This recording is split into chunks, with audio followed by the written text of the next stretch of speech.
C'est la suite de Politicien, votre rendez-vous politique dont le numéro de ce jour est consacré aux Comores.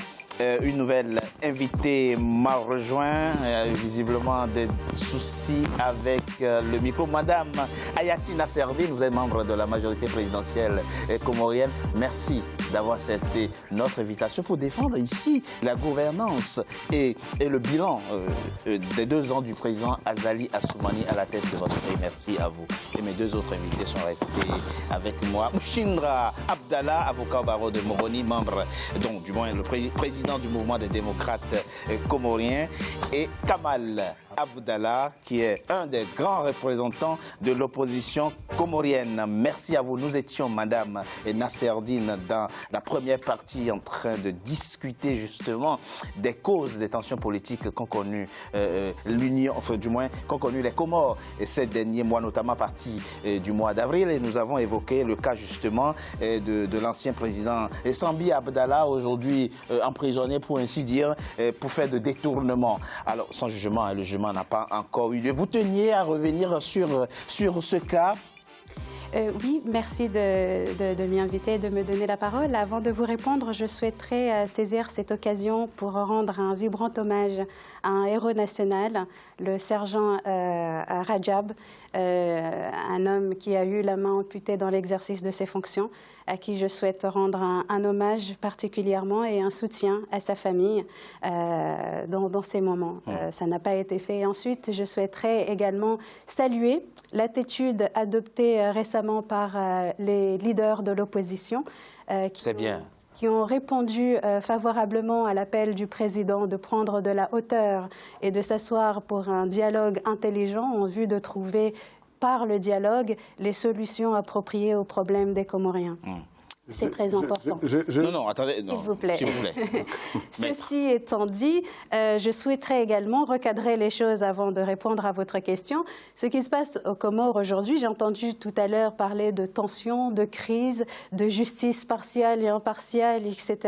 Ce qui se passe aujourd'hui aux Comores, c'est un problème non pas de tension ou de crise. Il n'y a pas la guerre, il n'y a pas de mais on n'a pas dit qu'il y a la guerre aux Comores. Personne n'a sa sécurité menacée aujourd'hui. Mais il y a un problème de divergence d'opinion. Et j'ai envie de dire, heureusement, parce que ça prouve que la petite démocratie, la nation en marche est en train de se jouer sur la scène et ça grandit notre petite démocratie. Et aujourd'hui, ce qui se passe aux Comores, Monsieur Richard, permettez-moi de terminer, c'est une confusion entre affaires administratives, affaires judiciaires et affaires politiques. Et affaires politiques, dites-vous. Et on fait l'amalgame. On fait l'amalgame. On reviendra en détail justement sur cette question, notamment, s'il vous plaît, notamment liée à l'ancien président Sambi Abdallah. Ce que nous voulons évoquer dans cette deuxième partie, c'est notamment la question de la gouvernance aux Comores. Quel regard jeter sur la gouvernance du président Azali Assoumani? Sommes-nous dans la rupture ou du moins avec la continuité, plutôt dans la continuité de la pratique politique telle que la dénonce l'opposition comorienne? Je vous propose d'écouter à ce sujet M. Ahmed Wadan Mahamoud. Il est le secrétaire général adjoint des partis de l'Union de l'opposition, et Abdou Ouini, qui est lui membre de la majorité présidentielle, qui lui répond. Quand on parle de bonne gouvernance, on met en premier l'état de droit. Et l'état de droit sous-entend 2 principes fondamentaux. Le respect des libertés et le respect de la dignité humaine. Ces principes sont constamment bafoués par le président Azali Assoumani et son pouvoir. Donc, nous nous situons toujours dans la continuité d'une mauvaise gouvernance. Je peux dire que nous ne sommes pas dans la continuité, dans la mesure où il y a des choses qui se réalisent. C'est une réalité qui est là et que les Comoriens vivent dans le quotidien. Je peux parler par exemple dans le problème des infrastructures, en partant d'abord pour l'électricité, qui est devenue régulière dans tout l'archipel. Je peux parler du palliatif du fioul qui est là, qui est arrivé. Donc il y a des choses qui bougent et le coût de vie et le niveau de vie. L'un dit nous sommes dans la continuité et l'autre dit avec le président Azali Assoumani nous sommes dans la rupture. La rupture parce que désormais on a à la présidence de la République un homme qui s'occupe des problèmes des Comoriens, notamment en ce qui concerne les infrastructures, les besoins en services sociaux de base. S'il vous plaît. Maître d'abord, Maître Mouchindra d'abord. Moi, j'ai dit, ceux qui disent qu'il y a rupture, ils ont raison. Et ce n'est pas seulement une rupture, mais une rupture brutale. Brutale parce que... Une rupture positive? Brutale de la part du président Zali. Parce que la démocratie est piétinée. C'est un président qui a trouvé un pays stable et qui est venu avec des idées pour vouloir s'éterniser au pouvoir et qui a fait que le pays est dans l'instabilité. Quand madame tout à l'heure parlait qu'il n'y a pas de tension, là je rigolais au fond de moi. Aux Comores, depuis que Azali est au pouvoir... Non, mais les tensions sont là, elles sont visibles. C'est pas pour rien que l'Union africaine... On est d'accord. De ce point de vue, on est d'accord. Donc c'est pourquoi on ne peut pas ne pas dire qu'aux Comores, c'est des tensions, mais des tensions violentes. Tout à l'heure, elle a rendu hommage au gendarme qui a eu la main arrachée. Ça, c'est du jamais vu aux Comores. Et c'est très grave. Les gens se contentent de dire, oui, non, le référendum est passé, il n'y a pas eu de graves choses, mais c'est trop grave. Parce qu'aux Comores, il n'y a jamais eu ça. Donc, je peux dire un mot, s'il vous plaît? Oui, mais précisément à la question, et c'est très important, oui, monsieur bien sûr Abdallah, que c'est très important. S'il vous plaît, vous avez dit dans une émission précédente, que les Comoriens ne sont pas du tout intéressés par la réforme constitutionnelle telle que proposée par le président Azali Assoumani. Et qu'est-ce que nous avons vu le 30 juillet 2018? Ils sont 64% à s'être déplacés pour voter à 92,74% la réforme constitutionnelle. Dites-nous, qu'est-ce qui s'est passé? Oui, c'est ça. D'abord, je voulais vous dire qu'au Comores, nous sommes dans une rupture vis-à-vis de la démocratie, vis-à-vis du processus démocratique. Nous sommes en rupture parce que la Cour constitutionnelle, qui était l'institution mère, qui avait la charge de pouvoir juge électoral, a été mise à plat, complètement mis de côté au profit de la Cour suprême qui n'a pas vocation à remplir cette mission. Ça, c'est un. Deuxièmement, nous sommes en rupture parce que les libertés individuelles et collectives sont bannies dans notre pays. La liberté de manifester, la liberté d'aller et de venir, la liberté d'expression, la liberté de la presse. Alors, quand on me dit que là, il y a de la démocratie, je me demande sur quelle base on se base pour dire qu'il y a de la démocratie. Quand des chefs d'État sont emprisonnés sans qu'il y ait eu le moindre jugement, quand les avocats des personnes accusées n'ont pas le droit de rencontrer leurs clients et de pouvoir échanger pour organiser leur défense sans qu'un gendarme vienne s'interposer et prendre note de l'entretien, quel drôle de démocratie on est en train de évoquez là, vous découvrez là, monsieur Abdallah. Je suis vraiment écœureux d'entendre des gens, soi-disant cultivés, essayer de nous vendre une démocratie à 2 balles. De là où je suis, vous décrivez là à mes yeux une situation difficile, si elle est et même grave. Et si elle est avérée en 2018, c'est très inconcevable qu'un avocat ne puisse pas rencontrer son client, que des gens soient emprisonnés sans jugement. Mais ça arrive aussi dans certains États. On peut être emprisonné pour les besoins d'une enquête. Mais est-ce que vous savez que depuis... Mais ça, c'est une autre histoire. Elle va vous répondre. Est-ce que vous savez que depuis le mois d'avril, il y a eu 165 emprisonnements? Depuis le mois d'avril. Moi, je n'ai pas le registre de la justice. Non, mais je vous le dis. Mais monsieur Abdallah... Je suis là pour vous dire la vérité, je vous l'ai dit. Très bien, mais je vous entends. Voilà. Je vous entends. J'ai quelqu'un qui est là pour porter la contradiction, il n'a qu'à porter un démenti. Monsieur Kamel, vous êtes en train de prôner la liberté, mais vous oubliez ou peut-être que vous feignez de ne pas préciser cette liberté que vous précisez. Et merci de confirmer ce que je disais au départ, à savoir qu'il y a une confusion entre affaires politiques, affaires administratives et affaires judiciaires. Monsieur Kamel, vous ne pouvez pas venir sur une chaîne de télévision nationale Je voudrais bien que vous me montrez l'affaire judiciaire. Monsieur Kamel. Non, notre chaîne, elle n'est pas africaine, elle est internationale, elle n'est pas nationale. Non, oui, internationale.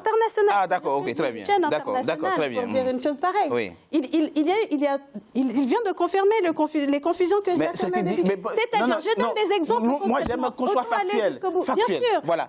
Il évoque un cas factuel, concret. Il parle de dictature, d'emprisonnement, de liberté bafouée, C'est pas etc. vrai, c'est pas mais vrai. Monsieur Kamal, Oui, non, mais Monsieur Kamal, est-ce que c'est vrai ou pas? je vous ai laissé parler. Non. Si vous ne me laissez pas vous répondre, s'il vous on ne plaît, va s'il vous pas plaît, avancer. monsieur. Attendez.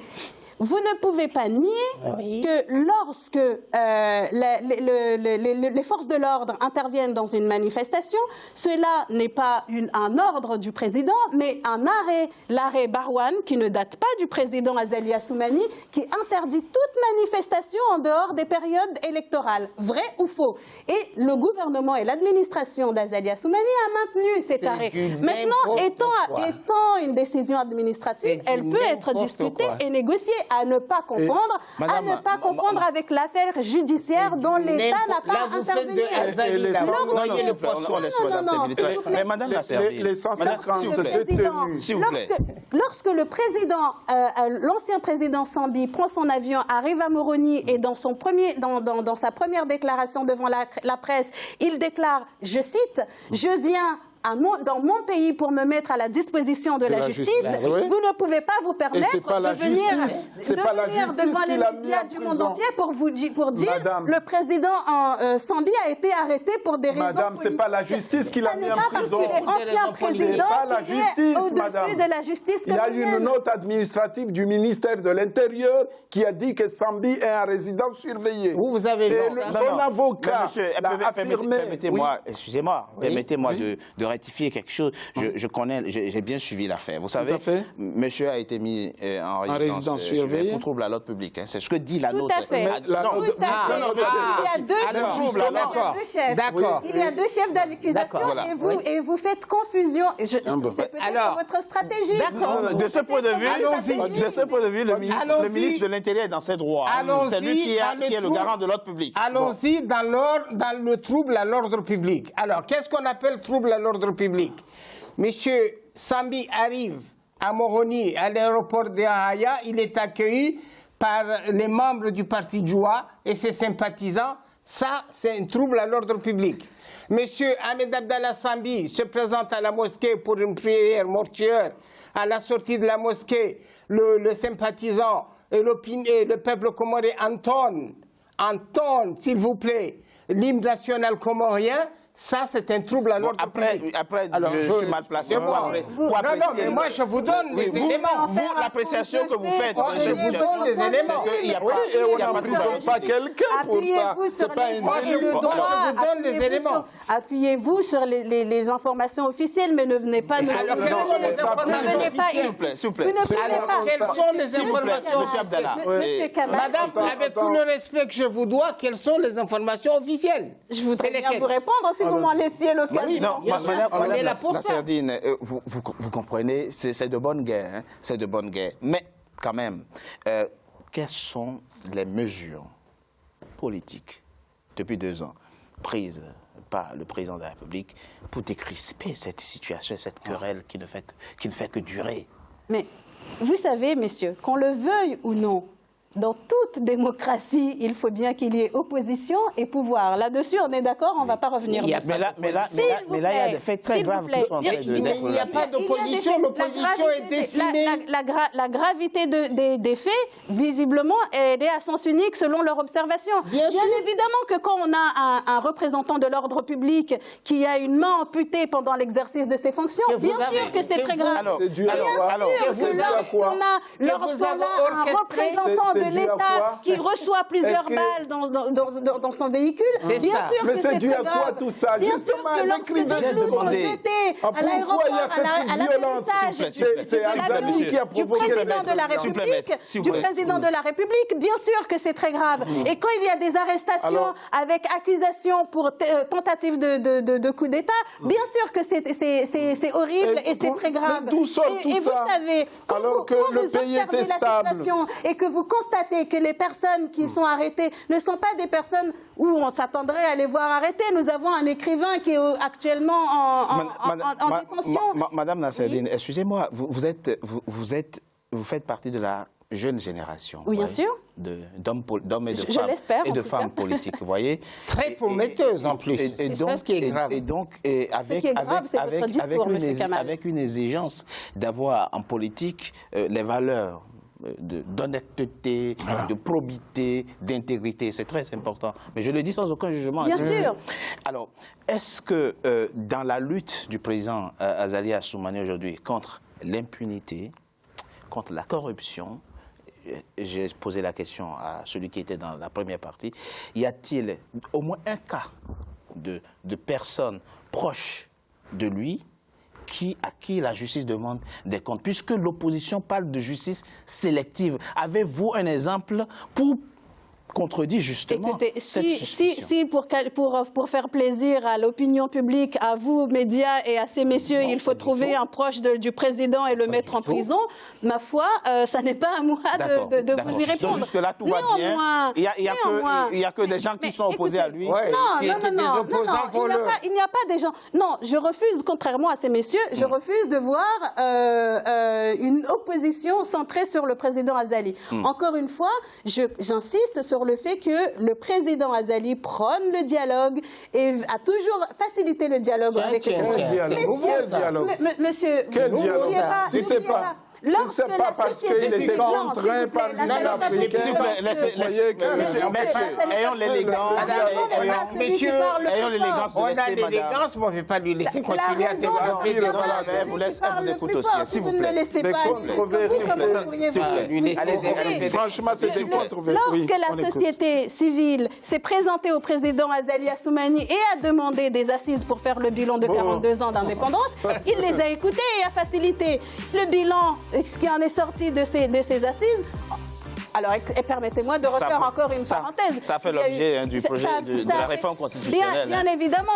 Pour un dictateur, comme vous avez l'air de le dire, un dictateur aurait agi autrement, mais n'aurait pas convoqué tous les citoyens comoriens dans les urnes pour les Je vous les avais vus où, les citoyens comoriens? Je propose, je vois que vous avez un regard croisé et différent. Dites-moi dans quelle loi de la Constitution comorienne il y a un pourcentage de participation à des élections pour les valider? Alors, ne dites pas tous les citoyens comoriens. Monsieur, je propose, on marque une pause, on se retrouve dans quelques instants. Ne dites pas tous les citoyens comoriens. Vous n'avez pas voté que ça annule le vote. Ne dites pas des contre-vérités. On se retrouve dans quelques instants pour la suite de la discussion.